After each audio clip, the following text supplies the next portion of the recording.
Hello everyone, नमस्कार प्यारे विद्यार्थियों। आप सभी का स्वागत है एक और नए सेशन में। दोस्तों, आज की वीडियो में हम बात करेंगे पीटीटी एग्जाम्स 2024 में। आप सभी अच्छी तरह से जानते हैं कि 9 जून को हमारा एग्जाम्स होने वाला है। इस एग्जाम में सामान्य हिंदी व्याकरण के महत्वपूर्ण प्रश्नों को समझेंगे, जो एग्जाम की दृष्टि से काफी महत्वपूर्ण है। इस वीडियो को अंत तक जरूर देखना है। मैंने सबसे सटीक आंसर लिए हैं। तो हमारा क्वेश्चन है, फर्स्ट है, हिंदी व्याकरण में मूल वर्णों की संख्या होती है। जो हिंदी व्याकरण में मूल वर्णों की संख्या होती है, बताइए इस क्वेश्चन का आंसर।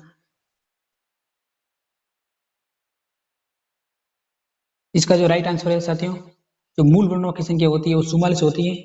अगर प्रश्न पूछा जाए कि हिंदी व्याकरण में मूल वर्णों की संख्या होती है तो वो साथियों 52। इसमें जो मूल वर्ण में होते हैं 11 स्वर होते हैं और 33 व्यंजन होते हैं। कुल मिला के 44 मूल वर्ण होते हैं। हमारा नेक्स्ट क्वेश्चन है, हिंदी वर्णमाला में कुल कितने वर्ण होते हैं। अब पूछा है कुल वर्णों की संख्या पूछिए। तो जैसा साथियों कुल वर्णों की संख्या होती है वो साथियों 52 होती है, जिसमें स्वर, व्यंजन, उच्चित व्यंजन, अयोगवा और संयुक्त व्यंजन, इन सब मिला के कुल जो वर्णों की संख्या होती है वो 52 होती है, और मूल वर्णों की संख्या होती है वो होती है 44। हमारा नेक्स्ट क्वेश्चन काफी इंपॉर्टेंट सवाल है, एग्जाम्स में पूछे जाने सवाल है और ये रिपीट सवाल है, तो इस बात को जरूर ध्यान रखें। अर्थ के स्तर पर भाषा की लघुत्तम इकाई है, वेरी इंपॉर्टेंट सवाल। ये सभी जो ए, बी, सी और डी ऑप्शन सभी इंपॉर्टेंट है। पूछा गया है कि अर्थ के स्तर पर भाषा की लघुत्तम इकाई,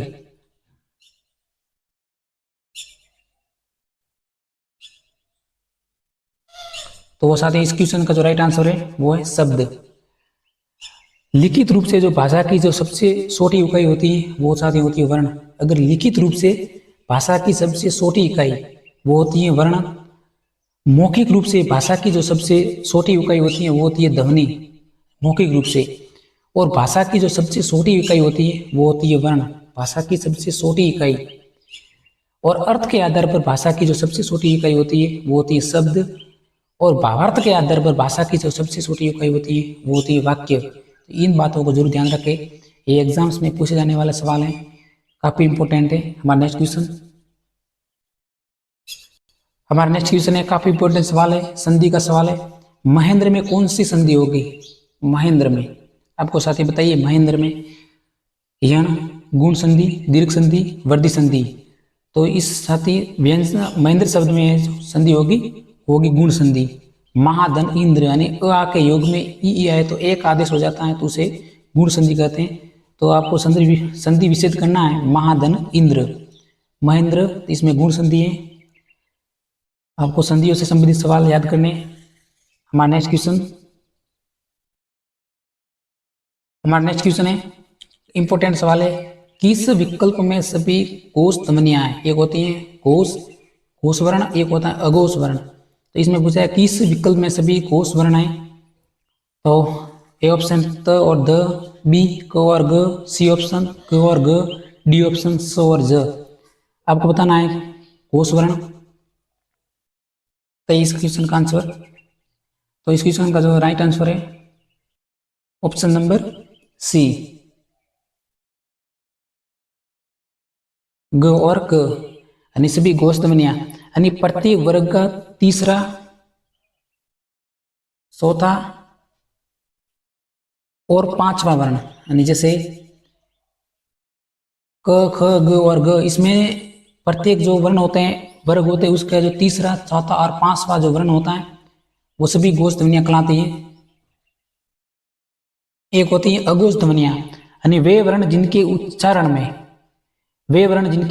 में गूंज, नाद, कंपन होता है उसे घोष ध्वनियां कहते हैं। और वे वर्ण जिसके उच्चारण में गूंज, नाद और कंपन नहीं होता है उसे अघोष ध्वनियां कहते हैं। और जो घोष ध्वनियां होती हैं जो प्रत्येक वर्ग का तीसरा, चौथा और पांचवा वर्ण होता है।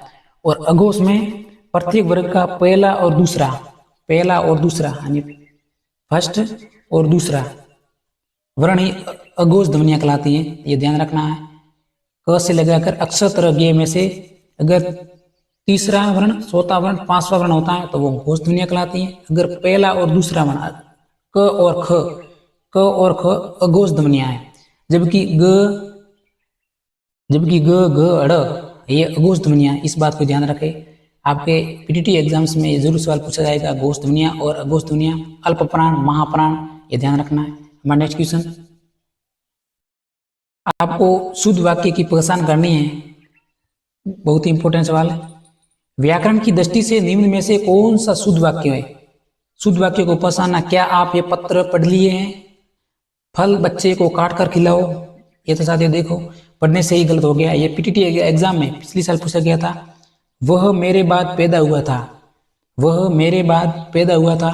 कृष्ण राधा रास कर रहे हैं, ये भी गलत है। तो इसका जो राइट आंसर है, जैसे पढ़कर पता चलता है कि वह मेरे बाद पैदा हुआ था, ये शुद्ध वाक्य है। हमारा नेक्स्ट क्वेश्चन,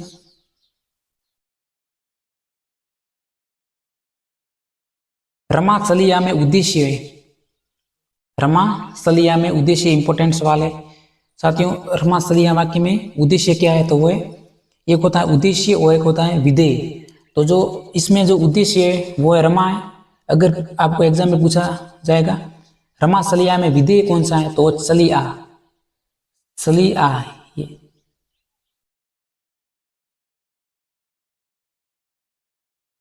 सलिया शब्द में विधेय हैं और रमा शब्द में उद्देश्य हैं, ये हमें इस बात को ध्यान रखना है। हमारा नेक्स्ट क्वेश्चन, किस शब्द में आवट प्रत्यय नहीं है? आवट प्रत्यय, किस शब्द में आवट प्रत्यय नहीं है? तो ऑप्शन नंबर सी हमारा राइट आंसर है। महावट शब्द में आवट प्रत्यय नहीं है। बाकी थकावट, रुकावट और सजावट में आवट प्रत्यय है। जो महावट शब्द है इसमें आवट प्रत्यय नहीं है। ये पीटीटी एग्जाम्स 2023 में पूछा गया सवाल। साथियों, हमारे जो वीडियो अच्छा लगे तो एक सब्सक्राइब जरूर करना है आपको। हमारा नेक्स्ट क्वेश्चन, किस विकल्प में सही विलोम युग्म नहीं है? किस विकल्प में सही विलोम युग्म नहीं है? काफी इंपॉर्टेंट सवाल, एग्जाम्स में पूछा जाने वाला सवाल है। जो विलोम शब्द का सवाल है, पीटीटी एग्जाम्स में पिछली बार 5 सवाल पूछे गए थे विलोम शब्द के। तीव्र, द्रुत, अमावस्या, पूर्णिमा, सदासार, दूरासार, एकत्र, विकीर्ण।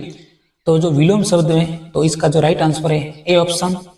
तीव्र का जो विलोम शब्द होता है मंद होता है, तो इस क्वेश्चन का जो राइट आंसर था ए ऑप्शन।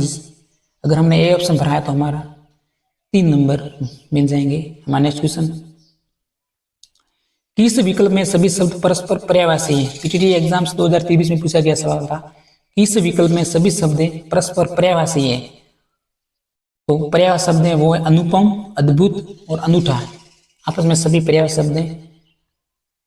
हमारा नेक्स्ट क्वेश्चन, साथियों आज का वीडियो में बस इतना ही। ये सभी इंपॉर्टेंट सवाल थे। अब हम मिलते हैं नेक्स्ट वीडियो में।